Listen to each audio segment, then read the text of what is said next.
అందరికీ నమస్తే. నేను మీ Gopi. Welcome back to our channel. ఈరోజు మనతో వచ్చేసి సీనియర్ జర్నలిస్ట్ దామో బాలాజీ గారు ఉన్నారు. సార్ నమస్తే. సార్ నమస్తే. సార్ మనం చూస్తున్నాము బీఆర్ఎస్ పార్టీకి కేసీఆర్ గారికి కేసుల మీద కేసులు వాళ్ళ కుటుంబానికి బాగా ఎక్కువ వస్తున్నాయి. అదే క్రమంలో వాళ్ళ అన్న కొడుకు ఎవరైతే ఉన్నారో ఆయన మీద మరలా ఈరోజు కొత్త కేసు అయితే నమోదైంది. అసలు ఆ కేసు ఏంటి? ఏదో విచిత్రంగా ఉందంట ఆ కేసు. ఏంటి సార్ ఆ కేసు? పొలిటికల్ పవర్ అనేది విచిత్రంగా ఉంటుందండి. అంటే ఆ పవర్ అనేది ఒకరి దగ్గర ఎక్కువ కాలం ఉండదు, షిఫ్ట్ అవుతూ ఉంటుంది. షిఫ్ట్ అయ్యి కొద్దీ ఒకప్పుడు హిట్లర్ లాగా లేకపోతే ముస్సోల్ని, స్టాలిన్ లాగా ఉన్న నియంతలు కూడా చివరి జీవితంకి వచ్చేసరికి చాలా ఘోరమైన చావులు చనిపోయిన సంఘటనలు బోల్డ్ ఉన్నాయి. కాబట్టి కేసీఆర్ కూడా ఒక రకమైన నియంతలాగా 10 ఏళ్ళు పరిపాలించగలిగాడు. ఆయనకి ఎదురు లేదు, ప్రతిపక్షాలు లేదు, పౌర సమాజం లేదు, పత్రికలు లేవు, ఏవీ లేవు. అయితే ఒక్కసారిగా ఆ పవర్ అనేది ప్రజలు ఇచ్చిందనే విషయం మర్చిపోయాడు. సో ప్రజలు మర్చిపోరు కదా, ఆయన మర్చిపోయి ఉండొచ్చు. ప్రజలకి నిరంతరం ఇబ్బందులు కలుగుతూ ఉంటాయి కాబట్టి ప్రజలు మర్చిపోకుండా ఆయనకు కూడా గుర్తు చేస్తూ ఆయనకు పదవి తీసేశారు. ఎప్పుడైతే వెళ్ళిందో ఇక్కడ అనేక సమీకరణాలు జరిగాయి. అదేంటంటే మొన్నటి వరకు కేసీఆర్ అవసరం తనకు ఉందని మోడీ భావించాడు. అయితే ఇప్పుడు కేసీఆర్ బలహీనపడ్డాడు కాబట్టి వీడిని తొక్కేస్తే ఈ ప్లేస్లోకి బీజేపీ రావచ్చు అనేది మోడీకి ఉన్న అండర్స్టాండింగ్. అది షిఫ్ట్ అయింది వాళ్ళ స్ట్రాటజీ. ఎప్పుడైతే షిఫ్ట్ అయిందో మోడీ ఇండైరెక్ట్గా రేవంత్ రెడ్డికి సపోర్ట్ చేస్తున్నాడు. ఎందుకంటే రేవంత్ రెడ్డికి మోడీకి కామన్ ఎనిమీ కేసీఆర్ కాబట్టి. పైగా రేవంత్ రెడ్డికి పర్సనల్గా కూడా కేసీఆర్ మీద కోపం ఉండే అవకాశం ఉంది. ఎందుకంటే రేవంత్ రెడ్డిని కేసీఆర్ వేధించినట్టుగా ఆయన జీవితంలో ఇంకెవరు వేధించలేదు. సో ఆయన్ని అర్ధరాత్రి ఇంట్లో నుంచి బలవంతంగా పట్టుకురావడం, భార్య వాళ్ళ పిల్లలు ఉన్నప్పుడు, తర్వాత కూతురు పెళ్లి జరిగితే కూడా పోలేకపోవడం, కొన్ని గంటలు మాత్రమే ఉండాల్సి వచ్చిన పరిస్థితి, ఇంకా ఆయన మీద బూతులు మాట్లాడడం, ఆయన మీద అనేక కేసులు, టీవీల్లో వరుసగా సీరియల్ లాగా ఆయన అవినీతి భాగవతాలని ఇవన్నీ రావడం మనం చూసాం. సో ఈ క్రమంలో ఆయన కొద్దిగా ఎవరైనా మనుషులే కదా, ఎంత కాదనుకున్నా సో ఆ పర్సనల్ ఇది ఉంటుంది అనమాట. సో అందువల్ల ఆయనకి ఇప్పుడు కేసీఆర్కి ఒక బ్యాడ్ టైం అని చెప్పచ్చు. పరిస్థితి ఉల్టా అయింది. సో ఒక్కోసారి ఉల్టా అయినప్పుడు ఏమవుతుందంటే అప్పటి వరకు అణిచిపెట్టుకున్న కక్ష చాలామందిలో ఉంది. ఫర్ ఎగ్జాంపుల్ మీడియాని కేసీఆర్ తొక్కినట్టుగా ఈ దేశంలో ఇంకెవరు తొక్కలే. కాశ్మీర్ తర్వాత పత్రికా స్వేచ్ఛ అత్యంత ఘోరంగా ఉన్న రాష్ట్రం ఏదంటే తెలంగాణ. ఇది నేను చెప్పడం కాదు, ఆల్రెడీ అనేక సంస్థలు ప్రకటించాయి. అంటే ప్రపంచంలోనే మంది అతి ఘోరమైన దేశం మీడియా స్వేచ్ఛ విషయంలో 166వ స్థానం ఉంది అనమాట. అంత వెనకబడి ఉంది. అందులో కూడా అట్లాంటి దేశంలో అత్యంత ఘోరమైన పరిస్థితి ఉండేది తెలంగాణ. కాశ్మీర్ తర్వాత సెకండ్ అనమాట ఇది. ఆ విధంగా పత్రికా రంగాన్ని కానీ మీడియాని కానీ తొక్కేశారు కేసీఆర్. ఇప్పుడు వాళ్ళందరిలో కూడా కసి, కోపం ఉంటుంది కదా. అందువల్ల ఎవరు ఏమి డబ్బులు ఇకపోయినా రేవంత్ రెడ్డిలో ఇంకో కాంగ్రెస్ మీడియాకి ఏమి డబ్బులు ఇచ్చో లేకపోతే మేనేజ్ చేయకపోయినా వాలంటరీగానే వీళ్ళ మీద విపరీతంగా న్యూస్ని చేస్తున్నారు ఒక కసితో.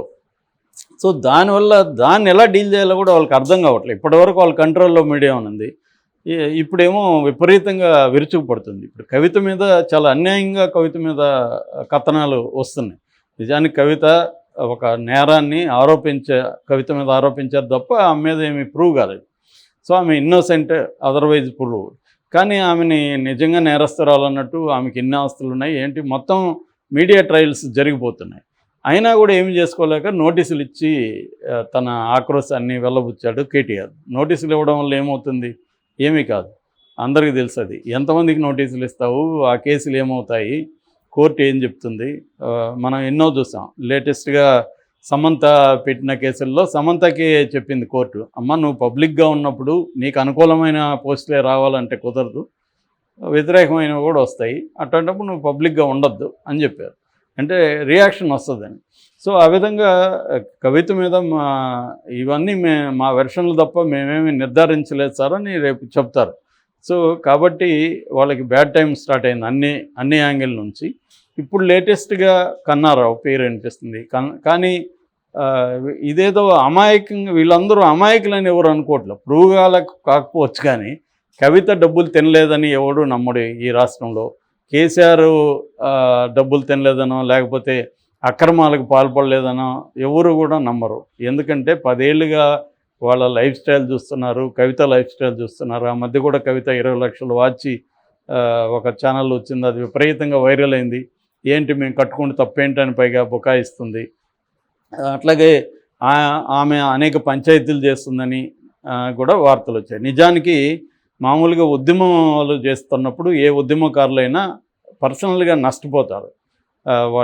వాళ్ళ ఫ్రీడమ్ పోతుంది, వాళ్ళు అరెస్టులు అవ్వచ్చు, పోలీసులు దెబ్బలు తినవచ్చు, అరెస్టులు అవ్వచ్చు, లేకపోతే వాళ్ళ ఉద్యోగాలు పోతాయి. ఇలాగా అన్ని రకాల ఆర్థికంగాను, శారీరకంగాను, మానసికంగాను, కుటుంబపరంగాను నష్టపోతారు.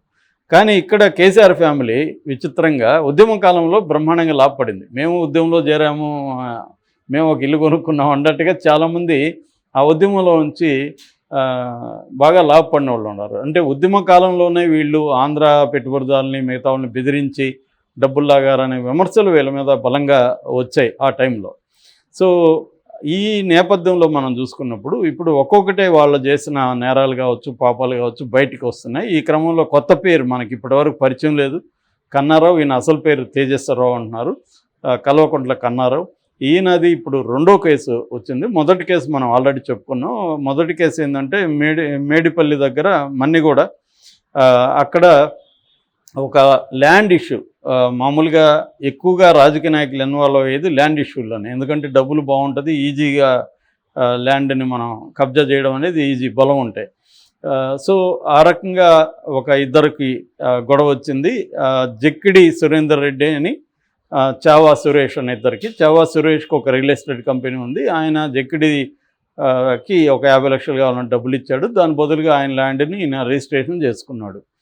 సో ఇప్పుడు జక్కిడికి ఏమి ఆశ పుట్టిందంటే, ఇది మనం డబ్బులు ఎగ్గొడదాము, ఈ ల్యాండ్ మళ్ళీ వెనక్కి తీసుకుందాం అని డిసైడ్ అయ్యాడు. ఎందుకంటే ల్యాండ్ని ఇతను డెవలప్ చేశాడు అక్కడ. సో డెవలప్ చేసినప్పుడు అది ఆటోమేటిక్గా పెరిగిపోతుంది కాస్ట్. అది పెరిగిపోయింది విపరీతంగా. దాంతో ఇతను ఏం చేశాడంటే కన్నారావుని అప్రోచ్ అయ్యాడు. సార్ మీకు నేను డబ్బులు ఇస్తాను, మీరు నాకు ఆ ల్యాండ్ ఇప్పించండి అని. కన్నారావు మామూలుగా అయితే ఏం చెప్పాలి, అరే బాయ్ ఇది రాంగ్, నువ్వు చట్ట ప్రకారం ఇది వ్యతిరేకం అని చెప్పాలి కదా. కానీ డబ్బులు కాసిపడి కన్నారావు ఏం చేశాడంటే ఒప్పుకున్నాడు. ఇతను 2.5 కోటి డబ్బులు ఇచ్చాడు ఈ జక్కిడి సురేందర్కి. ఈ 2.5 కోటి తీసుకొని ఇతను పని చేయట్లేదు. దాంతో అతను ప్రెజర్ చేయడం మొదలుపెట్టాడు. దాంతో ఆ ప్రెజర్ని తట్టుకోలేక ఇతను ఏం చేశాడంటే ఒక 36 మందిని తీసుకొని ఆ ల్యాండ్ చుట్టూ ఉన్న గోడల్ని పగలగొట్టి దాన్ని ఆక్యుపై చేసుకోవడానికి ట్రై చేశాడు. దాంతో అతను కేసు పెట్టాడు. అప్పుడు జరిగింది ఇది, ఇప్పుడు కేసు పెట్టాడు, ఎందుకంటే గవర్నమెంట్ మారింది కాబట్టి. దాంతో వీళ్ళు రెడీగా రేవంత్ రెడ్డి ప్రభుత్వం వెయిట్ చేస్తుంది ఇలాంటి వాళ్ళు ఎవరిని పెడతారని. తీసుకెళ్ళి లోపలేయడానికి ట్రై చేశాడు. బట్ కన్నారావు ఎస్కేప్ అయ్యాడు, అజ్ఞాతంలోకి వెళ్ళాడు. ఒక 2 సార్లు ముందస్తు బెయిల్కి ట్రై చేశాడు, కోర్టు ఇవ్వలేదు. దాంతో అతన్ని ఫైనల్గా అతనే సరెండర్ అయ్యాడని అతను చెప్తున్నాడు, పోలీసులు అరెస్ట్ అని వీళ్ళు చెప్తున్నారు. ఏదేమైనా అతన్ని జైలుకి పంపించారు. ఇప్పుడు అతను ఎప్పుడైతే జైలుకి వెళ్ళాడో చాలామందికి ధైర్యం వచ్చింది అతని బాధితులకి. అలాంటి ధైర్యం వచ్చిన ఒక వ్యక్తి పేరే విజయవర్ధన్. ఈ విజయవర్ధన్ అనేది కేసు చాలా విచిత్రంగా ఉంది. కన్నారావులో డిఫరెంట్ యాంగిల్ బయటకు వచ్చింది దీంట్లో. అంటే కన్నారావు గే అనే విషయం కూడా బయటకు వచ్చింది అన్నమాట. గే ఉండడం తప్పు కాదు, బట్ గే యాంగిల్లో మనం ఎట్లాగైతే ఒక స్త్రీని అత్యాచారం చేయడానికి, రేప్ చేయడానికి ట్రై చేస్తే నేరము, ఒక పురుషుణ్ణి అత్యాచారం చేయడానికి ట్రై చేస్తే కూడా నేరమే. అదే ఇతను చేసిన నేరం.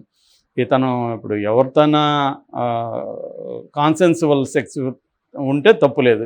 ఇంకొక అబ్బాయి ఇతనితో కలవడానికి ఇష్టపడితే అది ఇట్స్ ఓకే. సుప్రీంకోర్టు కూడా దాన్ని ఆమోదించింది. కానీ ఇక్కడ అది కాదు.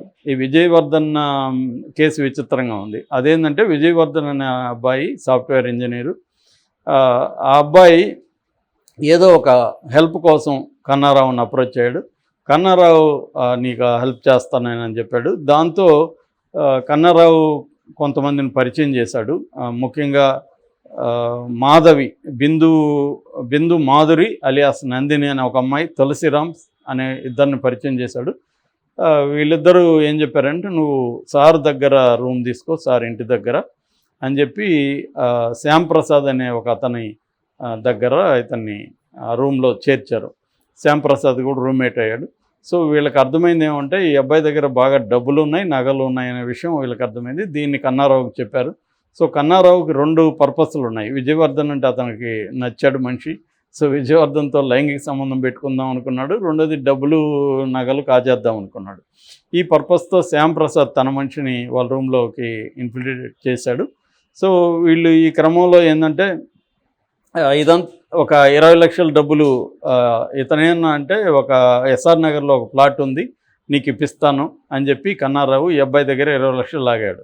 ఆ ప్లాట్ చూపించారు ఎవరిదో. సో ఇతను కూడా నిజానికి విజయవర్ధన్ రావుది కూడా తప్పు ఉంది. ఎవరిదో ప్లాట్కి నీకు ఇప్పిస్తానంటే ఇతను ఎందుకు ఇచ్చాడు 20 లక్షలు? సో ఇతని వైపు నుంచి కూడా తప్పు ఉన్నట్టే కదా, ఆశపడ్డాడు ఇతను. సో ఇతను 20 లక్షలు ఇస్తే ఆ పని జరగలేదు. ఇతనికి అర్థమైంది ఇదేదో మోసం వ్యవహారం ఉందని ఇతను ఈ రూమ్ ఖాళీ చేసి బంజారా హిల్స్లో ఇంకొక రూమ్ తీసుకున్నాడు. కానీ వీళ్ళు వదలలేదు. అతని దగ్గరికి రెగ్యులర్గా వెళ్ళడం, అతను వద్దంటే కూడా వాళ్ళ రూమ్లో ఉండడం, ఇవన్నీ చేయడం మొదలుపెట్టారు. సో ఈ క్రమంలో డబ్బులు నగలు ఉందనే విషయం తెలిసిన తర్వాత ఒకరోజు కన్నారావు వీళ్ళిద్దరూ అందరూ కలిసి అతని రూమ్లోకి వెళ్ళి కత్తులు అవి చూపించి బెదిరించి అతని దగ్గర కొంత డబ్బులు ఉంటే ఆ డబ్బులు లాగేశారు. దాని తర్వాత బ్యాంకుకి తీసుకెళ్ళి బ్యాంకులో 40 లక్షలు విత్డ్రా చేయించి ఆ 40 లక్షలు తీసుకున్నారు. తర్వాత అక్కడ బ్యాంక్లో 97 తులాలు గోల్డ్ లాకర్లో ఉంటే లాకర్ ఓపెన్ చేయించి అది కూడా తీసుకున్నారు. తర్వాత రివాల్వర్ చూపించి బెదిరించారు. ఇదే కాకుండా అతన్ని కిడ్నాప్ చేసి అతన్ని కట్టేసి అతన్ని మీద అత్యాచారం చేయడానికి పలుమార్లు ట్రై చేశాడని చెప్తున్నారు. అత్యాచారం చేశాడని చెప్పట్లేదు, అత్యాచారం చేయడానికి ట్రై చేశాడు. బట్ అది నేను ఒప్పుకోలేదని అతను చెప్తున్నాడు. ఇంతేకాకుండా దీంట్లో మళ్ళీ ఫోన్ ట్యాపింగ్ కూడా కనెక్షన్ ఉంది. ఫోన్ ట్యాపింగ్లో ఆల్రెడీ ముద్దాయిలుగా ఉన్న భుజంగరావు, సాంబయ్య అనే ఇద్దరు ఏసీపీలతో ఫోన్లు చేయించి ఇతను బెదిరించారనేది కూడా చెప్తున్నారు. ఏదేమైనా ఇతను బయట వెళ్ళి ఎక్కడ మాట్లాడకుండా అతను బెదిరించడం, అతని మీద లైంగిక అత్యాచారం చేయడం, అతని దగ్గర ఒక 60 లక్షల డబ్బులు 97 తులాల బంగారు తీసుకున్నాడు అనేది ఇప్పుడు ఆరోపణ. ఇది ఇంకొక కేసు. ఒకవేళ ఫస్ట్ కేసులో బెయిల్ వచ్చినా దీంట్లో రాదు. కన్నారావు కూడా సుదీర్ఘకాలం జైల్లో ఉండే అవకాశాలు కనిపిస్తున్నాయి. ఇంకెన్ని కేసులు వస్తాయో మనం చూడాలి.